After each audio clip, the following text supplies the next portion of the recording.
et tous les huiles que j'ai données, même le sel, je croyais que j'ai donné à Dieu. Mais un de ces 4 matins, le Seigneur s'est révélé à moi.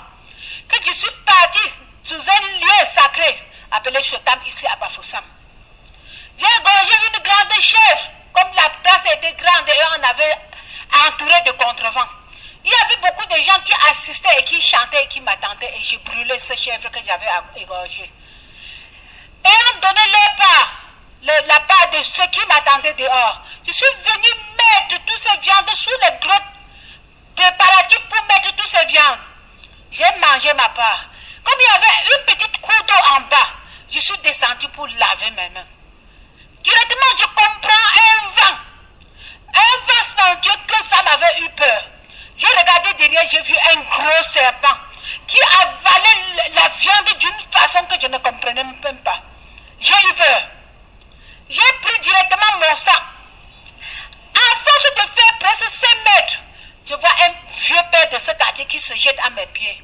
Il dit, maman, que le Seigneur te fortifie. Que le Seigneur vous fortifie. Sans vous, où sommes-nous? Le mois-ci va passer vraiment dans une bonté. Que le Seigneur te fortifie. Il faut penser à nous. Quand le père a dit comme ça directement, j'ai réfléchi que je nourrissais les totems. Bien, auditeurs de Radio Bonne Nouvelle, sur ce témoignage, nous comprenons donc que la Bible est claire et formelle. Lisons dans le livre de 1 Corinthiens au chapitre 10, le verset 20. Là, il est écrit, ce que l'on sacrifie, on le sacrifie aux démons. Voici une...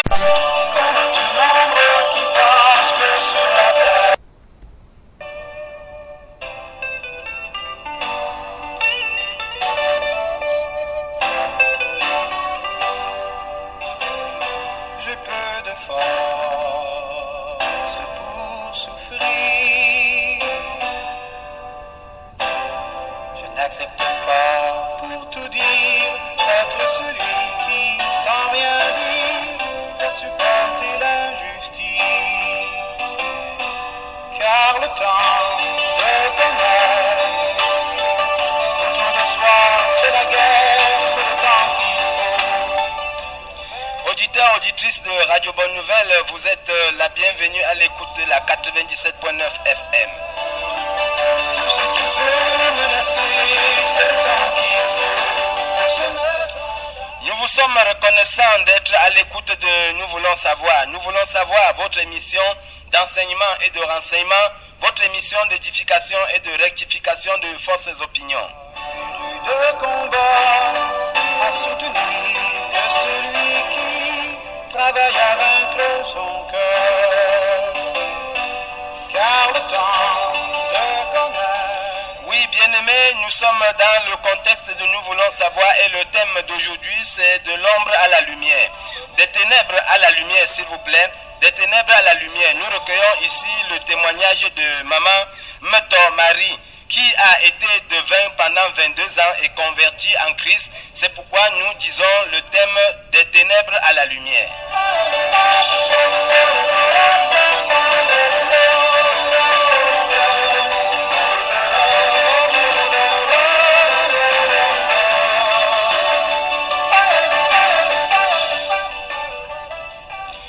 Oui, le Seigneur dit dans sa parole bien-aimée que vous connaîtrez la vérité et la vérité vous affranchira. Une vie affranchie par Jésus-Christ. Nous allons être à l'écoute aujourd'hui d'un témoignage palpitant. Mais avant d'y aller, bien-aimé, je voudrais déjà vous situer qu'à la partie technique, c'est notre bien-aimé Elvis Obassé. Au micro de présentation, je suis votre serviteur Jean Koua. L'invité du jour, c'est Maman Meto Marie. Maman Meto Marie. Voilà notre invité du jour.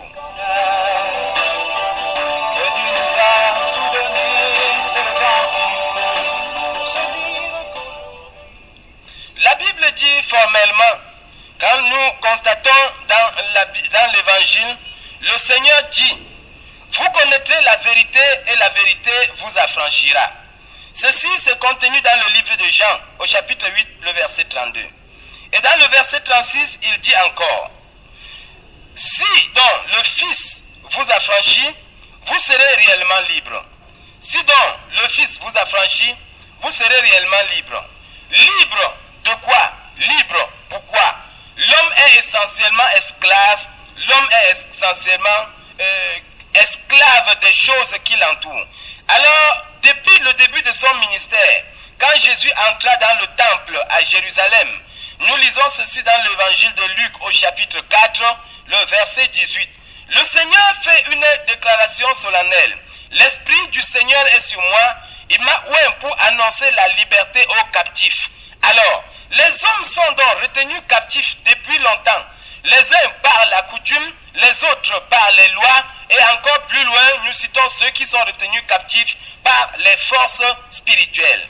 Ici, nous avons le témoignage d'une maman qui, depuis sa naissance, a été retenue par les forces des ténèbres pour être à leur service, essentiellement la force de la divination.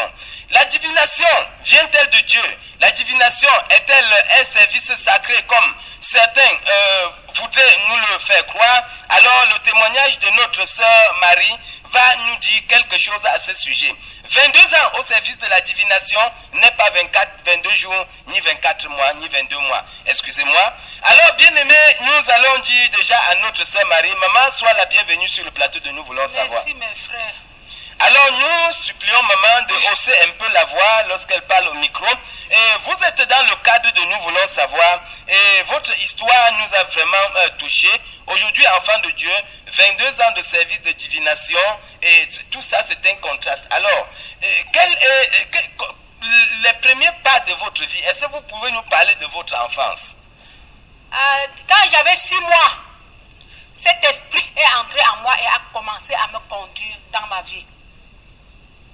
Vous aviez 6 mois. Comment est-ce que vous savez que depuis 6 mois, cet esprit est entré en vous? Selon les témoignages de ma mère. Oui, et de 6 mois à l'âge adulte, qu'est-ce que vous avez remarqué en vous-même personnellement? De 6 mois à 18 ans, j'ai prophétisé comme ça. Et déjà à 18 ans, je suis quitté de la maison maternelle pour aller vivre dans une grotte pendant 6 mois. C'est alors le temps où la famille se débattait disant que je suis déjà désigné par Dieu comme nos parents parlent. Oui. Alors où les forces des ténèbres ont commencé à peser sur moi. Vous avez fait 6 mois dans une grotte. Oui. La grotte là, c'était une maison ou c'était quoi? C'était comment? Une pierre. Bien taillée? Une pierre qui avait un bon fond. Et vous mangez quoi? Vous dormiez comment? Habillez comment? À ce moment où je vivais dans cette grotte, en plein jour, je sortais, je chantais, comme souvent, le diable est imitateur. Toujours dans le camp de l'ennemi, on loue le diable comme on loue même Dieu. Je louais, je chantais et les gens des environs venaient, ils jetaient le didium, ils donnaient la nourriture, ils donnaient tout ce qu'ils avaient. Et c'est là où je vivais avec tout ça. Gloire à Dieu. Voici donc, auditeurs de Radio Bonne Nouvelle, un début, une démarche vers un monde un peu, vers une vie assez vicieuse. Et alors, nous voulons savoir comment ont été les débuts de votre service public, parce qu'après les 6 mois certainement, vous deviez entrer solennellement en fonction. Comment est-ce que cela s'était passé? Quand je suis sorti de ce grotte, je suis sorti avec cette grosse pierre où j'ai porté inconsciemment. C'est alors que j'ai commencé à laver les enfants sous ces pierres et aller dans les chutes, laver les gens et à prophétiser en désordre au peuple.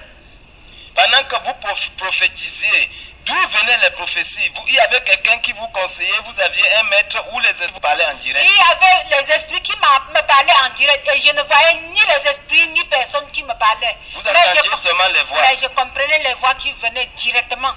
Alors vous partiez laver les gens dans les lieux et faire les sacrifices. Combien de lieux de sacrifices avez-vous personnellement contourné? J'ai constaté les lieux sacrés dans Bandioun, plusieurs lieux dans Bandioun, à Banswa, à Bamougoum, à Badié, jusqu'à Mungo. Je suis parti même dans la grande chute à Bafan.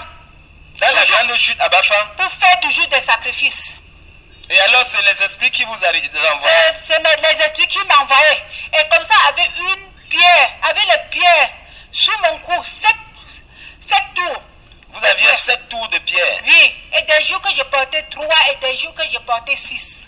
Alors, le rythme de porter 3 à 4, c'était ordonné par les esprits ou c'était à votre choix? C'était ordonné par les esprits. Les jours que je devais passer ma journée à la maison à prophétiser et à entonner les gens dansent et à prophétiser, je portais 3. Les jours que je battais, égorger les chèvres et les coqs dans les lieux sacrés, je portais 7 coups. Et les jours que je partais à la chute laver les gens, je portais 4. Donc c'était bien Selon l'ordre des esprits. Maintenant, maman, est-ce que vous étiez très heureux lorsque vous serviez ces gens? Vous étiez une personne équilibrée, bon, matériellement, financièrement, vous aviez tout ce qu'il fallait? Dans ce service, j'étais plus sale qu'un porc. Et dans mon esclavage, il y avait moins de jours que je dormais même sous le lit. Et parfois même, je ne mangeais même pas avec mes mains. Il fallait qu'on mette ma nourriture sur le sol et je prends ça avec ma bouche. Oh, les esprits là m'ont trop maltraité. Seigneur, bien-aimés auditeurs de la bonne nouvelle, nous sommes ici en train d'explorer un monde qui nous est rendu à ce moment caché. Mais nous devons comprendre que c'est une grâce pour nous de pouvoir rencontrer le Seigneur Jésus-Christ et d'explorer ses merveilles. Vous connaîtrez la vérité et la vérité vous rendra libre. Pendant longtemps, cette maman a marché dans le mensonge et elle croyait que c'était la vérité. Généralement, dans nos villages, lorsque une personne est ainsi appelée à l'esclavage du diable, on est content, on est fier d'aller faire des sacrifices. Mais alors, où est-ce que cela nous amène? Maman, vous avez fait des sacrifices dans les lieux sacrés. Vous avez fait des sacrifices dans les chutes d'eau et même dans la plus grande chute d'un camp du Oncam, que tous ceux qui nous comprennent savent de quoi il est question. C'est une chute vraiment effrayante. Et ça ne pouvait pas passer 3 mois sans que je prépare les haricots, même 2 paniers. Oui. Un cajot de cola, et puis un panier de jujube, et puis une gingil. Je ne pouvais pas passer 3 mois sans aller au mine, tourner ça et verser dans l'eau avant de rentrer. Mais quand on versait dans l'eau, là, l'eau emportait ou c'était pour faire quoi? C'est au jour où le Seigneur m'a appelé que j'ai compris ce qui se passait dans ma vie. Bien, voilà. Parce que là, vous étiez effectivement dans les ténèbres. Oui. Voilà donc le nœud du problème, auditeur de Radio Bonne Nouvelle. C'est le jour que le Seigneur t'ouvre les yeux que vous passez des ténèbres à la lumière. Plusieurs de nous sommes en train de croupir dans cette condition sans nous rendre compte que nous sommes à l'esclavage. Alors maman, il s'est passé quelque chose dans ce service qui certainement a commencé à vous réveiller la conscience que vous êtes sur un terrain glissant. Oui. Alors, racontez-nous l'histoire la plus étonnante que vous avez vécue dans ce service. Un 4 matin, le Seigneur m'a révélé que je servais l'ennemi en direct. Moi-même, tout ce que j'égorgeais comme chèvre, comme poule, tous les colas, là, tous les jujubes et tous les huiles que je donnais, même le sel, je croyais que je donnais à Dieu. Mais un de ces 4 matins, le Seigneur s'est révélé à moi. Que je suis parti sous un lieu sacré appelé Chotam, ici à Bafoussam. J'ai égorgé une grande chèvre. Comme la place était grande et on avait entouré de contrevents. Il y avait beaucoup de gens qui assistaient et qui chantaient et qui m'attendaient. Et j'ai brûlé ce chèvre que j'avais égorgé. Et on donnait leur part, la part de ceux qui m'attendaient dehors. Je suis venu mettre toutes ces viandes sous les gros préparatifs pour mettre toutes ces viandes. J'ai mangé ma part. Comme il y avait une petite cour d'eau en bas, je suis descendu pour laver mes mains. Directement, je comprends un vent spongieux que ça m'avait eu peur. J'ai regardé derrière, j'ai vu un gros serpent qui avalait la viande d'une façon que je ne comprenais même pas. J'ai eu peur. J'ai pris directement mon sac. À force de faire presque 5 mètres, je vois un vieux père de ce quartier qui se jette à mes pieds. Il dit, maman, que le Seigneur te fortifie. Que le Seigneur vous fortifie. Sans vous, où sommes-nous? Le mois-ci va passer vraiment dans une bonté. Que le Seigneur te fortifie. Il faut penser à nous.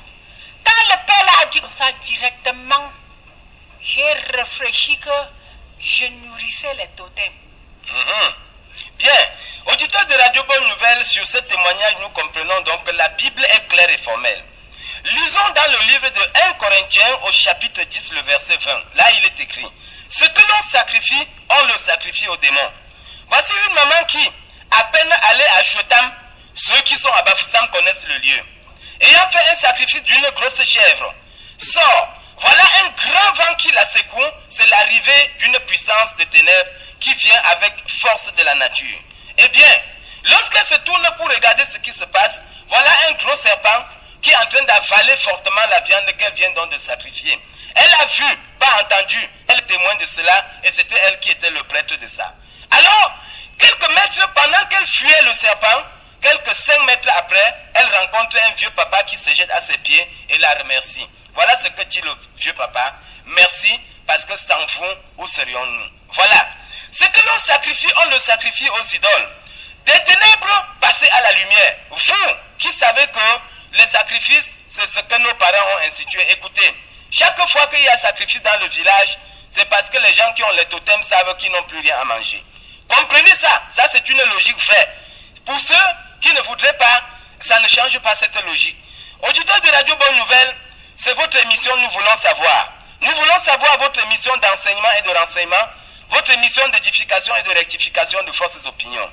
Nous sommes ici dans un renseignement profond concernant le monde des ténèbres. Alors maman, il y a une deuxième situation que vous voulez nous parler. Oui, il y a eu une deuxième situation après 3 mois. Quand j'ai vu comme ça, après 3 mois, j'ai endurci d'obéir ces esprits. Une femme est venue chez moi me dire que, comme tu vois comme ça, j'ai une chèvre à égorger. Et c'est toi-même qui vas égorger. J'ai accepté par méfiance à cette femme. Arrivé là où on devait égorger la chèvre, je lui ai demandé de poser la main sur la tête de la chèvre et parler tout ce qu'elle voulait. Elle a mis la main sur la chèvre et elle a parlé tout ce qu'elle voulait. Quand j'ai coupé directement la gorge de la chèvre, elle a pris le sang directement, elle l'a avalé, elle l'a avalé, elle l'a avalé. Puis elle est devenue encore plus brune comme elle était. J'ai brûlé même ça malgré moi et dans l'inquiétude. Quand on est rentré 2 semaines après, elle est venue m'informer que son sacrifice que j'avais fait n'a pas marché. Comme on se connaissait, je suis allé voir l'un des nôtres en ce moment. Je lui ai parlé, il a dit que non, si c'est elle, c'est parce qu'elle voulait l'esprit du python. Et si elle savait que tu n'as pas ça, elle ne devait pas te donner la chèvre. Il faut la dire directement qu'elle va chercher celui qui a ça, enfin qu'il égorge une autre, pour qu'elle ait cet esprit. Bien, cela veut donc dire que parmi les devins, vraiment, il y en a qui ont l'esprit de python. Oui. Et alors, pour entrer dans le cadre de l'esprit de python, il faut être celui qui boit du sang. Un sacrifice du sang vif. Du sang vif, oui. Et boire du sang. Oui. Et à partir de ce moment, il peut avoir la capacité de boire le sang. Oui. Voilà le monde des ténèbres, bien-aimés. Voilà les hommes que nous sommes derrière eux pour chercher la paix. Voilà ceux que nous espérons que c'est eux qui vont nous donner la vie, alors qu'eux-mêmes incarnent la mort.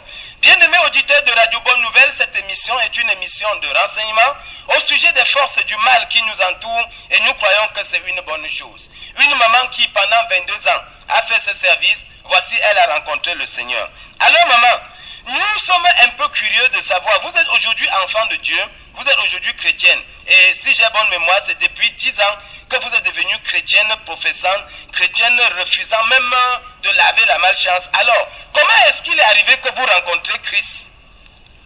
Quand j'ai refusé, quand je suis tombé dans l'inquiétude après avoir sacrifié la chèvre de cette femme, après 6 mois, ma première fille est tombée dehors comme ça sans que je connaisse la cause. Et elle est tombée à Douala. En pleine rue, elle a été ramassée par un pasteur de la vraie église.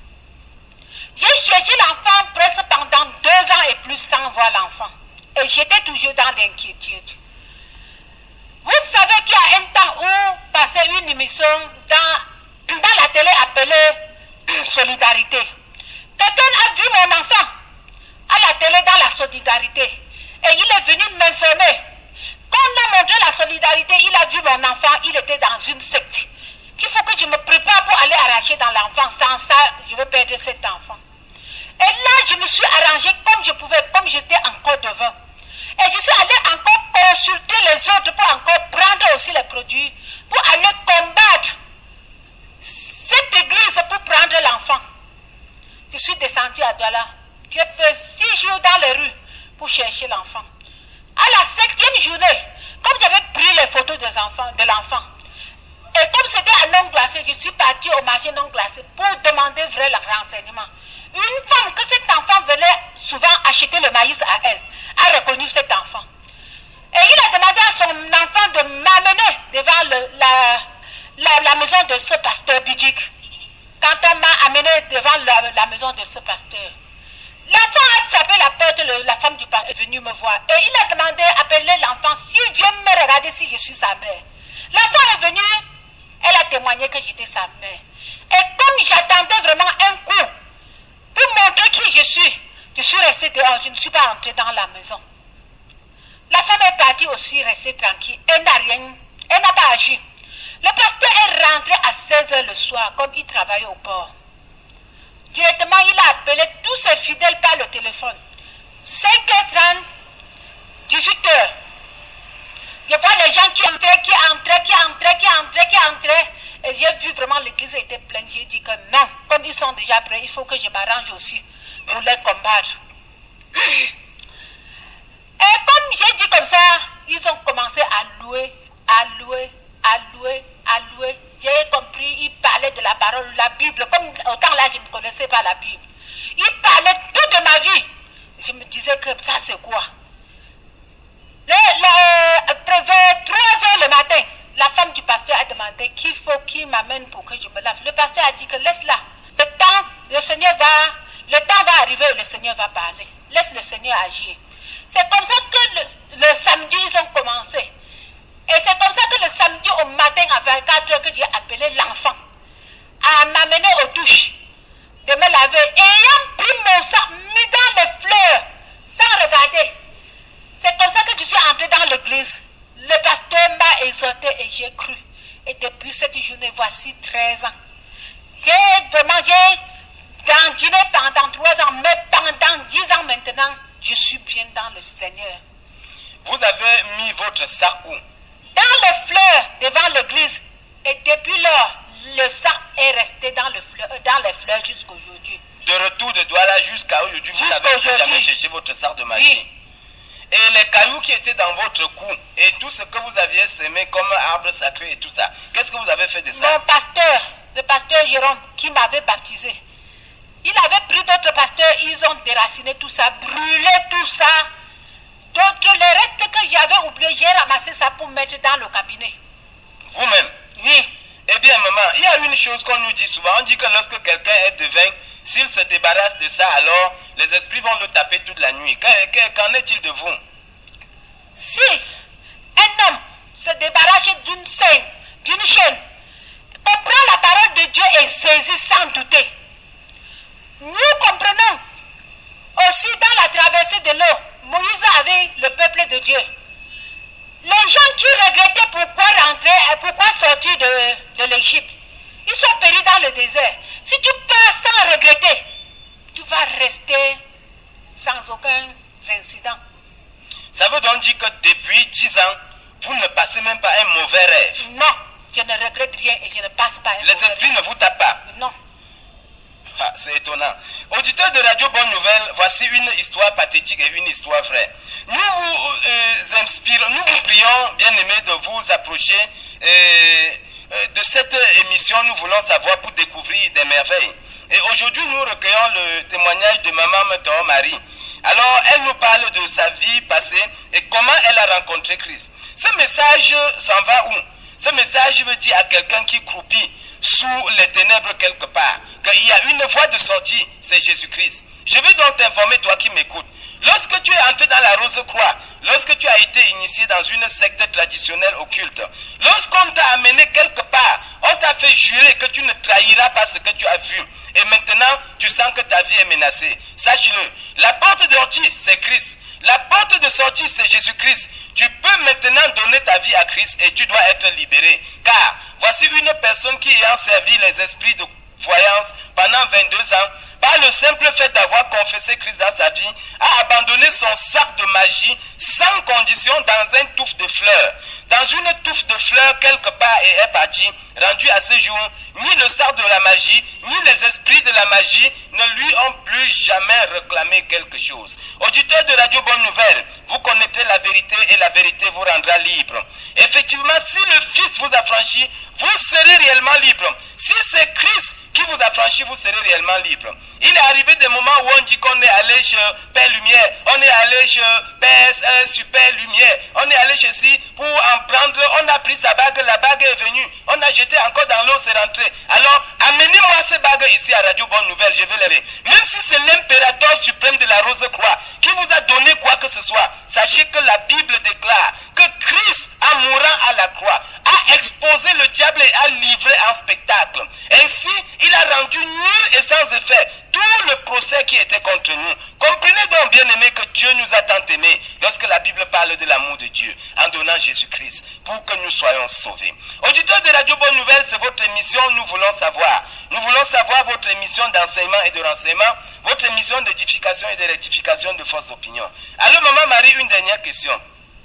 Certaines personnes vont penser que nous avons fait un montage pour venir raconter ici à la radio. Alors, vous habitez où et quelle est votre adresse? Moi-même, j'habite à Djelongyom. Je suis la fille de Tata Nyetebou. Ma maman, c'est Menoa. Si quelqu'un prend la voiture, il prend la destination de Tortayom. Sous l'ancien goudron qui mène au Mont Panas, on demandera à n'importe qui, on va me le montrer. Bien. Mon téléphone, 78 18 41 06. Voilà, auditeur de Radio Bonne Nouvelle, qui est dit, ce n'est pas un montage, c'est une histoire vraie. Nous vous disons merci de votre attention et nous vous donnons rendez-vous dans une prochaine émission de Nous voulons savoir. À la partie technique, c'était notre bien-aimé Elvis Obassé. Au micro de présentation, je suis votre serviteur Jean Koa. Merci.